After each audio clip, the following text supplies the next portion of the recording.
সামনে, তাহলে তো একটা এই আচ্ছা আর কি স্যার।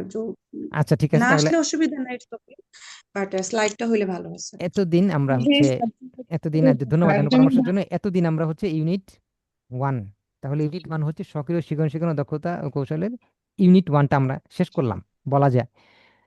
তো আপনারা একটু আগের রেকর্ডগুলো একটু দেখবেন। ইউনিট ওয়ানটা খুবই গুরুত্বপূর্ণ, বিভিন্ন জটিল জটিল বিষয় আছে যেটা পরবর্তী অধ্যায়গুলোকে একটু সহজ করে দিবে। এই প্রশ্নগুলো হচ্ছে অ্যাডভাইসেবল প্রশ্ন, আপনারা একটু দেখবেন। যেটা আগেও একবার বলেছিলাম, জাতীয় শিক্ষানীতি 2010 বলতে কি বোঝায়, মাধ্যমিক শিক্ষা কি, শিক্ষাক্রমের ধারণা, শিখন ফল কি, পদ্ধতি কৌশল বলতে কি বোঝায়, সিক্স মূল্যায়ন কি, ধারাবাহিক মূল্যায়ন কি, এগুলো আপনারা ইতিমধ্যে জেনে গেছেন যারা একটু মনোযোগ দিয়ে দেখেছেন বা ইয়ে করেছেন। রচনামূলক প্রশ্ন, হুম। বিএডে সংক্ষিপ্ত প্রশ্ন থাকে 2 মার্কস করে, 2 নম্বরের সংক্ষিপ্ত কত প্রশ্ন থাকে। আর রচনামূলক প্রশ্ন থাকে হচ্ছে, রচনামূলক প্রশ্ন আপনার ক এবং খ, ক এবং খ অর্থাৎ চার চার 4 নাম্বার করে থাকে। তাহলে হলে একটা রচনামূলক প্রশ্নে থাকে 8 নম্বর, এর দুইটা ব্রাঞ্চ থাকে, ক এবং খ। তো বিএডে কোনো সৃজনশীল প্রশ্ন হয় না, যদিও আমরা সৃজনশীল প্রশ্ন শেখাচ্ছি, কিন্তু জাতীয় বিশ্ববিদ্যালয়ে যখন প্রশ্ন করে তখন সৃজনশীল প্রশ্ন করে না, বরং ক এবং খ দুইটা প্রশ্ন করে, যার প্রতিটি নম্বর বা মার্কস থাকে 4 করে। তাহলে এক জোড়া প্রশ্নে 4 4 8 হয়, আর সংক্ষিপ্ত প্রশ্ন হয় 2 নম্বরের। এটা হলো ইউনিট ওয়ানের সম্ভাব্য প্রশ্ন, যেটা হচ্ছে টিকিউআই। আপনারা জানেন যে টিকিউআইটা কি? কখনো কি শুনেছেন এরকম টিকিউআই? আমাদের বিএড কলেজে কখনো শুনেছেন যে টিকিউআই? সেটা কি সংক্ষিপ্ত প্রশ্ন না?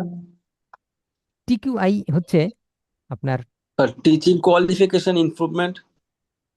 ইনিশিয়েটিভ, বা এটা কি ইমপ্রুভমেন্ট না ইনিশিয়েটিভ, আচ্ছা আমি ভুলে গেছি। টিকিউআই একটা প্রজেক্ট, যেই প্রজেক্ট সরকার একসময় লঞ্চ করেছিল, এবং বাংলাদেশের যে বিএড এবং এমএড এর কিছু মডিউল তারা তৈরি করেছিল গবেষক দিয়ে। ওই টিকিউআই প্রজেক্টের আওতায় যে মডিউলগুলো তৈরি হয়েছে বিএড কোর্সে, সেগুলো পড়ানো হয়, কিন্তু ওইটার বই মার্কেটে পাওয়া যায় না। টিচার্স ট্রেনিং কলেজগুলোতে সেগুলো আমাদের সরবরাহ করেছিল, সেগুলো আমরা স্ক্যান করে আপনাদেরকে আমরা দিচ্ছি। কিন্তু স্ক্যান করলে তো আপনার পিডিএফ হলো, পিডিএফ আপনারা সেটা কিভাবে পড়বেন, কিভাবে? এই জন্য আবার মার্কেটে বেশ কিছু বই চলে আসছে, এবং বিভিন্ন লাইব্রেরি বই ইয়ে করে। বই কি, যেমন ধরেন প্রভাতী লাইব্রেরি, তারপরে হচ্ছে মিতা লাইব্রেরি, আরো কি কি সব লাইব্রেরি আছে, তারা এরকম বিভিন্ন বই করেছে। আর গাইড কি, গাইডে হচ্ছে, সেটা আমরা পিডিএফ থেকে ডাউনলোড করতে পারবো না? হ্যাঁ আপনাদেরকে তো এটা দিয়েছি বহু আগে, এটা বারবার দিয়েছি। হ্যাঁ বারবার দিয়েছি গ্রুপে, এই যে পিডিএফ গুলো দিয়েছি, এটা আপনারা পারবেন এবং ওটা দেখা উচিত। কিন্তু পিডিএফ অনেক সময়, পিডিএফ এর উপর নির্ভর করলে সমস্যা হচ্ছে যে অনেক সময় দেখা যাবে যে সেটা আপনাদের পড়া হচ্ছে না, সাথে লাগবে। আপনারা যদি প্রিন্ট করেন তাহলে সবচেয়ে ভালো হয়, আপনাদের নিজস্ব এলাকা থেকে প্রিন্ট করে পড়লেন, অথবা যদি এটা যাই হোক এটা। স্যার, আমাদের যে বই যে তিনটা আসছে, যেগুলো আমরা নিয়েছি, এর এর ছাড়াও কি আর বই কিনতে হবে নাকি?